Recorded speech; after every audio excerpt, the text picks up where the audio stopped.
Hi friends, how are you? कैसे हैं आप सब लोग? I hope you all are doing great.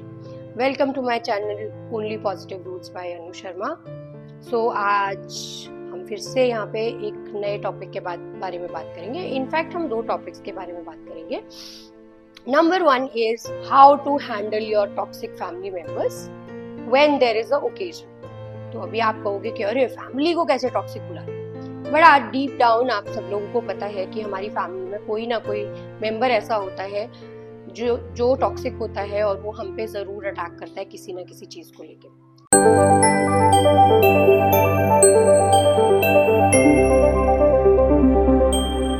अब ये मैं ऐसे एग्जांपल आपको देती हूँ कि कुछ दिन पहले मैं अपनी एक फ्रेंड से बात कर रही थी and then she suddenly told me कि यार I'm very stressed. I said why are you stressed? So she said that I am going for a wedding to my chacha's house where my cousin is getting married, but I'm so angry and so anxious already that कहाँ वहाँ पे कुछ ना कुछ तो होगा. I said why?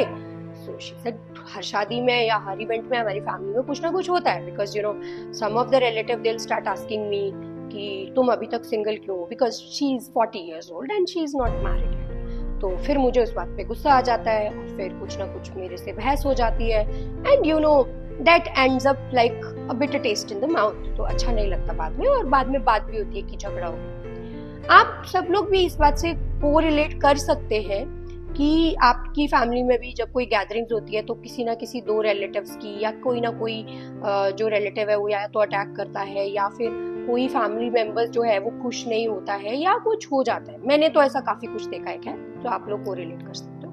सो अब हम कुछ लोग होते हैं जिनको हम अवॉइड नहीं कर सकते. सपोज आपके चाचा बुआ मामा के घर में शादी है और आप उसको अवॉइड नहीं कर सकते हो, आपको जाना है.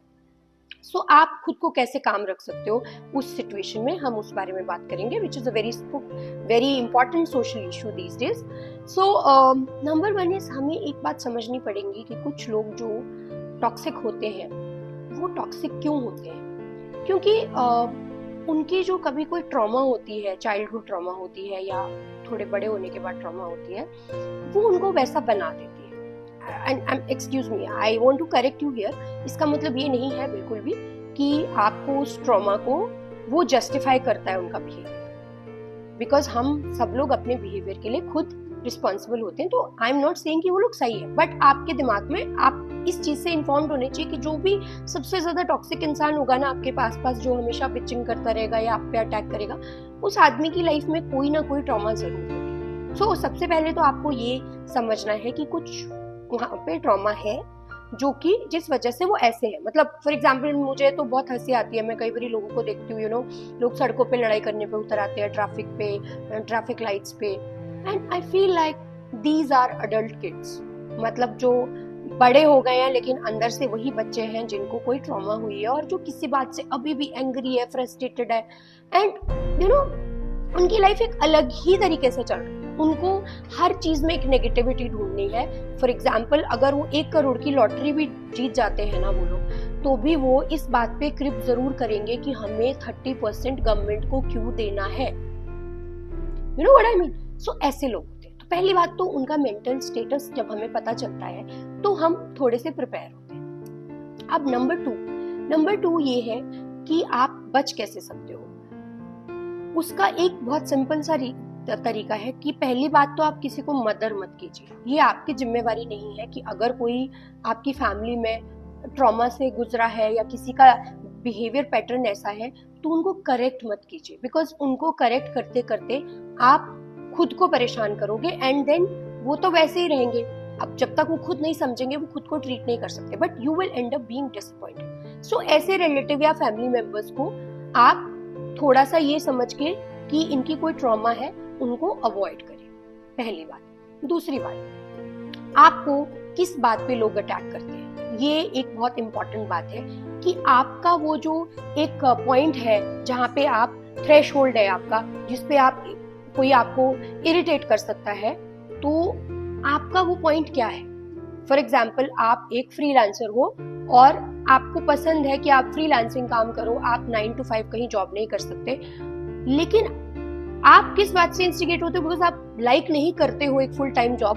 तो अगर आपको कोई ये बोलेगा कि अरे यार why don't you find a full time job, what is this you are doing freelancing, आज यहाँ कल वहां, तो वो आपका ट्रिगर पॉइंट है। तो आपको क्या करना है सबसे पहले कि अपने अंदर खुद की सेटिस्फेक्शन ढूंढनी है एंड खुद को बोलना है कि हाँ जो मेरी सिचुएशन है इन टर्म्स ऑफ करियर या in terms of my marital status, और या फिर आप बहुत टाइम से सिंगल और आपकी फैमिली आपको प्रेशराइज कर रही है कि नहीं आप शादी कर लो, आप शादी कर लो, तो आपको पहले खुद को सेटिस्फाई करना है। खुद अपने दिमाग में ये सोचना है कि जो मेरी ये कंडीशन है, जो मेरी लाइफ का की स्टेज है, ये बहुत ब्यूटीफुल स्टेज है, तभी आप दूसरे को बहुत आराम से बोल सकते हैं no I am happy the way I am. I mean कभी कभी बच्चों के साथ माँ बाप भी टॉक्सिक हो जाते हैं। लाइक कई कपल्स होते हैं जो डिसाइड करते हैं कि उनको बच्चा नहीं करना है शादी के बाद बहुत टाइम तक, तो फैमिली उनको एक टाइम पे बोलना शुरू करती है, फिर धीरे धीरे उनको इंस्टिगेट करना शुरू करती है, फिर ताने मारना शुरू करती है, फिर लॉजिक देना शुरू करती है। तो एक कपल इससे भी इंस्टिगेट होता है अपने खुद के माँ बाप से भी। तो वो भी एक ट्रेट है कि हमें खुद को अंडरस्टैंड करना है कि हमारा जो ट्रिगर पॉइंट क्या है, और जो हमारा ट्रिगर पॉइंट है उसको हमें सूद करना है अपने अंदर, उससे हमें ट्रिगर नहीं होना है। जब आप अपने ट्रिगर पॉइंट से ट्रिगर ही नहीं होगे तो अगला बंदा आपको कुछ भी बोलता रहेगा। फॉर एग्जाम्पल अगर किसी को आप इडियट बोल देते हो रास्ते में, राइट, तो वो आदमी शायद 3 दिन नहीं सोच सकता है, क्योंकि आपने तो जस्ट इडियट बुला दिया कि तूने मेरे को बाईपास कर लिया, या फॉर एग्जाम्पल गलत तरीके से टर्न ले लिया और उसको सुनाई दे गया। तो वो जब आप ट्रिगर होना बंद हो गया, अगर कोई मुझे इडियट बुलाएगा रास्ते में जाते हुए ड्राइव करते हुए, मुझे फर्क नहीं पड़ता है, बिकॉज मुझे पता है कि मुझे किसी और से ट्रिगर नहीं होना है। और बिलीव मी, मुझे ये सीखते सीखते सालों लगे। अभी भी बहुत सारे पॉइंट्स हैं जिससे मैं ट्रिगर होती हूँ, बट आई हैव मोस्टली मैं अपने ट्रिगर पॉइंट्स पे काम करती हूँ कि this is how I am. मुझे खुद को मुझे एक्सेप्ट करना है, मुझे एक्सटर्नल वैलिडेशन नहीं चाहिए। तीसरी बात, जब भी आप ऐसे किसी इवेंट में जा रहे हो जहाँ कुछ ऐसा एक्सपेक्टेड होता है कि आपके कुछ टॉक्सिक फैमिली मेंबर्स, यहाँ हम सिर्फ आज फैमिली की बात कर रहे हैं, हम फ्रेंड्स की बात नहीं कर रहे हैं, तो जो आपके टॉक्सिक फैमिली मेंबर्स है वो आने वाले हैं और कुछ होने वाला है, तो आप सबसे पहली चीज तो ये कि आप वहाँ पे उस पार्टी में अगर आप ड्रिंक्स चल रही हैं तो ड्रिंक्स थोड़ी कम अवॉइड कीजिए, because once you get influenced under alcohol और सम अदर थिंग, तो आपको क्या होता है कि आपके इमोशंस बस्ट होते हैं और फिर आप कुछ ना कुछ उल्टा सीधा बोल ही दोगे, तो उसको आप अवॉइड कीजिए।